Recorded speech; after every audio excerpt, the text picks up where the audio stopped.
The summer solstice has always felt a little magical to me, not bold or attention-seeking, but gentle enough to be felt in the lingering daylight and the slow arrival of dusk. On the longest day of the year, we set off at 8:30 p.m. with Haibao. Even then, the sky remained bright. The road of North England stretched ahead of us, winding through rolling countryside and open fields.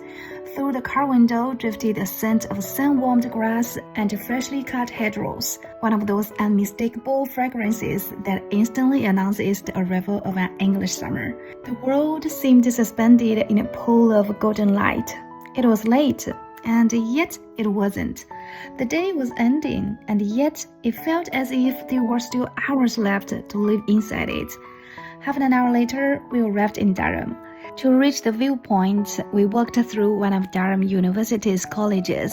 The campus was alive with the energy of a summer evening. For a moment, it felt as if time had folded in on itself. The faces change, but atmosphere remains. Every year, one generation leaves. Every year, another arrives. Friendships begin, dreams take shape, hearts are broken and healed. Entire futures are imagined beneath the same trees. Youth moves on, but youth itself never leaves. Perhaps that is why walking through a university campus often awakens something unexpected inside us. Not regret, not sadness, something gentler than that.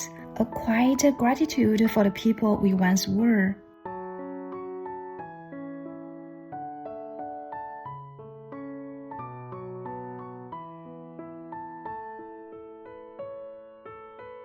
If England were a book of history, Durham would be one of its most treasured chapters. It lacks the noise and urgency of London. It does not compete for attention the way larger cities often do. Nestled along the River Wear, the city has watched the centuries pass with remarkable composure. Kings and kingdoms have come and gone. Generations of students have arrived with dreams and departed with memories. Yet, Durham remains quiet, scholarly, timeless. From above, the city reveals one of its greatest surprises. Many visitors arrive expecting to be impressed by the cathedral. Few expect to be astonished by the greenery. But what strikes me every time is just how green Durham is. The River Wear curves around the city like a ribbon of silver and jade. Dense woodland blankets the valley slopes. Trees seem to outnumber buildings. From a drone's perspective, Durham appears almost swallowed by nature. Ancient rooftops emerge from a sea of treetops. Stone walls disappear beneath a vast canopy of green. The cathedral and castle rise above it, all like islands floating on an emerald ocean. There is a reason Durham is often considered one of Britain's most beautiful university cities. History and nature coexist here with extraordinary ease. Neither overwhelms the other. Together, they create something quietly breathtaking.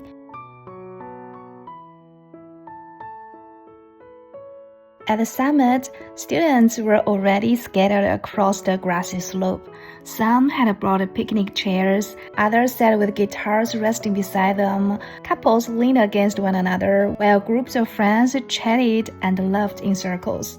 Almost everyone faced the same direction, Durham Cathedral.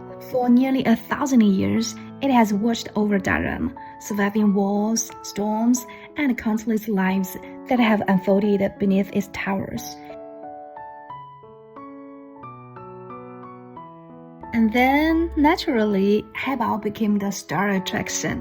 One group of students after another came over to say hello. Some asked to pet him, others wanted photographs.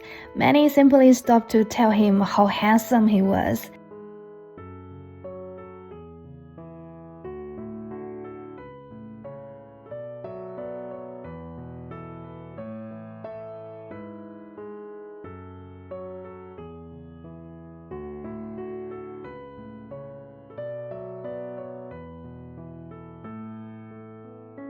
No one seemed eager to leave, and perhaps that is the true gift of the summer solstice.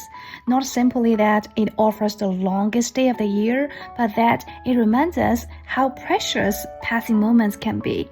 The longest day cannot stay, a sunset cannot stay, youth cannot stay. But their beauty lies precisely in that impermanence. We spend so much of our lives waiting for extraordinary milestones, believing that happiness will arrive attached to some grand achievement. But sitting on that hillside above Durham, watching the city settle into evening, I found myself thinking the opposite. Perhaps the moments we treasure most are rarely the dramatic ones. Perhaps they are simply evenings like this. A hill overlooking an ancient city, a cathedral glowing in the fading light, a cool summer breeze, a beloved dog at your side, and enough time to notice how beautiful the world already is.